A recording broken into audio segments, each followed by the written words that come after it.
ఒక విధంగా చెప్పాలంటే కేసీఆర్ గవర్నమెంట్ ఉన్నప్పటి నుంచి కూడా తెలిసిందే.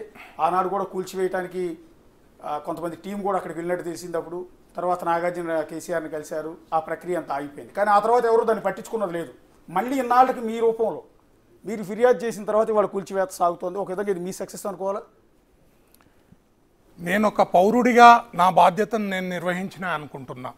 ఇది సక్సెస్ కాకపోవడం అనే దానికంటే ఒక చెరువును కాపాడితే చుట్టుముట్టు 3 కిలోమీటర్ల దూరంలో ఉన్న 3 కిలోమీటర్ల దూరంలో ఉన్న ప్రజలకు సౌకర్యాలు, మంచి వాతావరణం వస్తుందని ప్రతి పౌరుడు భావించే ఈ తరుణంలో చెరువును కబ్జా చేయాలంటే, ప్రభుత్వ భూమిని కబ్జా చేయాలంటే భయపడి బుచ్చపోసుకునే విధంగా మా చర్యలు ఉంటాయన్న ఈ రాష్ట్రాన్ని ఏలుతున్న ముఖ్యమంత్రి యొక్క ఏదైతే మాటలు ఉన్నాయో దాన్ని ఈరోజు మనం గుర్తు చేసుకోక తప్పదు.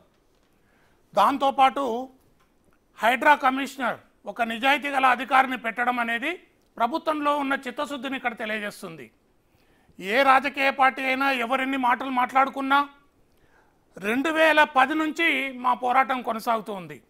2010లో మా జనం కోసం ఆవిర్భవించినప్పుడు షేర్లింగంపల్లి ప్రాంతంలో ఉన్న ప్రభుత్వ భూములు, చెరువులు, నాలాలు వీటి రక్షణ కోసం మేము ఉద్యమించినాం.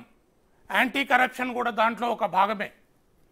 దాంట్లో భాగంగా మేము చెరువుల ఆక్రమణ మీద ఫిర్యాదులు చేస్తున్న సందర్భంలో అనేక ఫిర్యాదులు మీరు చూసుంటారు. గురుకుల్ ట్రస్ట్ భూమిని అప్పుడు ఒక తహసీల్దార్ అప్పనంగా 5 ఎకరాలు ఒకరికి రాసిచ్చేశాడు. దాని మీద మేము రంగారెడ్డి కలెక్టర్ అప్పుడు శేషాద్రి గారిని కలిసినప్పుడు ఒక మంచి ఫలితం వచ్చింది.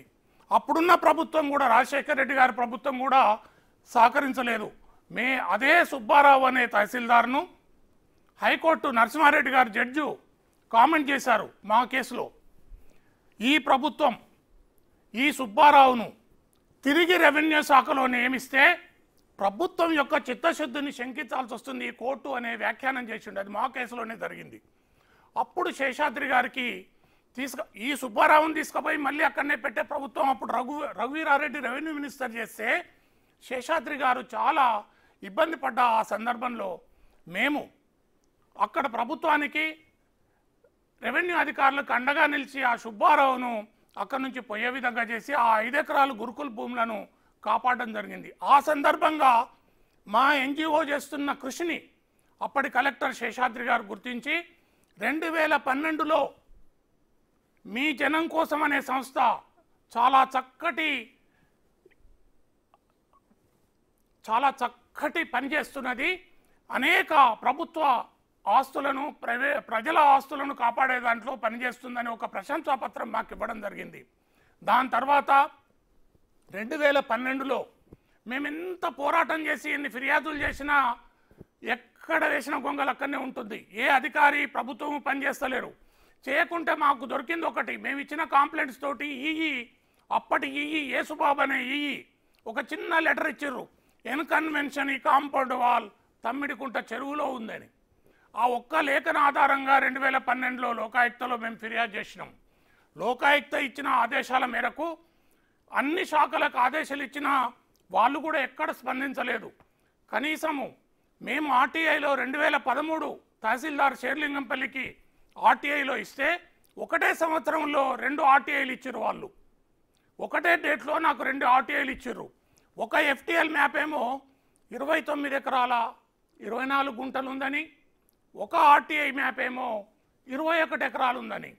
అయితే అదే తహసీల్దార్ బహుశా అప్పుడు దామోదర్ రెడ్డి గారు అనుకుంటా, ఆ టైంలో ఇప్పుడు ఏదైతే కోమటిరెడ్డి వెంకటరెడ్డి గారు చేసిన ఫిర్యాదు, నేను దాని ఆధారం ఆల్రెడీ నేను 2012లోనే అధికారులకు ఇచ్చిన దాని మీద సిపిఎం పార్టీ కూడా అప్పుడు ఫిర్యాదు చేసింది. ఆ ఫిర్యాదు మీద అప్పుడు మాదాపూర్ పోలీసులు క్రిమినల్ కోసం పెట్టిర్రు ఆ భవన యజమాని మీద. అయినా ఏదీ ఆగలేదు. ఇన్ని పోరాటాలు చేస్తున్న సందర్భంలో 2013లో మాకు దొరికిన ఎఫ్టీఎల్ మ్యాప్లతోటి పోరాటం కొనసాగిస్తూ ఉంటే 2014లో వచ్చిన కేసీఆర్ ప్రభుత్వం ఇది చెరువులో ఉందని, దీన్ని కూల్చివేస్తామని అట్టహాసంగా అధికారులతోటి పోయి కూల్చివేతలే ప్రారంభిస్తుంది. లేదు అక్కినేని నాగార్జునే స్వచ్ఛందంగా తీసేసుకుంటున్నాడని అప్పుడు పేపర్లలో పెద్ద పెద్ద హెడ్డింగ్లతోటి వార్తలు వచ్చినాయి. కానీ 3 రోజులకు ఎక్కడోళ్ళు అక్కడ గప్చుప్ అయిపోయారు.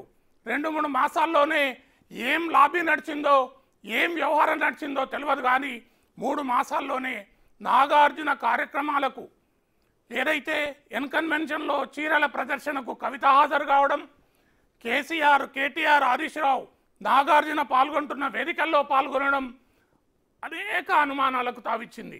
మేము ఆ లోకాయుక్తలో కేసీఆర్ గారి పాలన గురించి భజన చేయటం, కేసీఆర్ గారి పాలన అద్భుతంగా ఉందని చెప్పటం, అవును, ఇవి వేదికలు పంచుకోవడం అంటే ఇదే జరిగింది. అంతకుముందు హరీష్ రావు ఇగో ఇప్పుడే ఊలగొడుతున్నా అన్నాడు. పోయి నాగార్జున తోడు వేదిక పంచుకొని ఒకరొకరు కౌగలించుకున్నారు, కండువాలు కప్పుకున్నారు, పూలదండలు వేసుకున్నారు, అన్నీ చూసినాం మనం. అయితే 2014లో ఆ విధంగా జరిగిన తర్వాత ఎవరి వేదికలు వాళ్ళు పంచుకొని ఆ విధంగా అయిన తర్వాత మేము వదలలేదు, లోకాయుక్తలో ఫైట్ చేస్తూనే ఉన్నాం. ఈ మధ్య కాలంలో లోకాయుక్త మా కేసును క్లోజ్ చేస్తూ అందులో ఇచ్చిన దాన్ని చూసి మాకైతే ఆనందం అనిపించింది. ఏం ఆనందం అంటే ఈరోజు మేము హైడ్రాకి ఇచ్చిన ఏదైతే మాకు ఫిర్యాదు ఉందో దానికి లోకాయుక్తలో మాకు ఆధారాలు ఇదే అధికారులు ఇచ్చారు. ఇరిగేషన్ అధికారులు ఏమి ఇచ్చారు? 29 ఎకరాల 24 గుంటలు చెరువు ఉందని ఒకటి, దాంట్లో 3 ఎకరాల 30 గుంటలు FTL బఫర్ జోను అక్కినేని నాగార్జునకు చెందిన ఎన్కన్వెన్షన్ కబ్జా చేసిందని దాన్ని తీసుకొని మన హైడ్రా కమిషనర్కి ఇచ్చిన తర్వాత ఇంత క్లియర్గా ఒక ఇన్స్టిట్యూషన్లో రికార్డు పెట్టిన అధికారులు చర్యలు ఎందుకు తీసుకోలేదో ఆయన ఆశ్చర్యం వ్యక్తం చేశారు. హ్యాట్స్ ఆఫ్ రంగనాథ్ గారు, నిజంగా మీరు తీసుకున్న ఈ చర్య, మీకు ప్రభుత్వం ఇస్తున్న ఏదైతే ఉందో ప్రోత్సాహం, వాళ్ళు ఇచ్చిన మీకు ఫ్రీడమ్ ఖచ్చితంగా ఈ ప్రజలకు ఉపయోగపడుతుందని మన జనం కోసం భావిస్తున్నారు.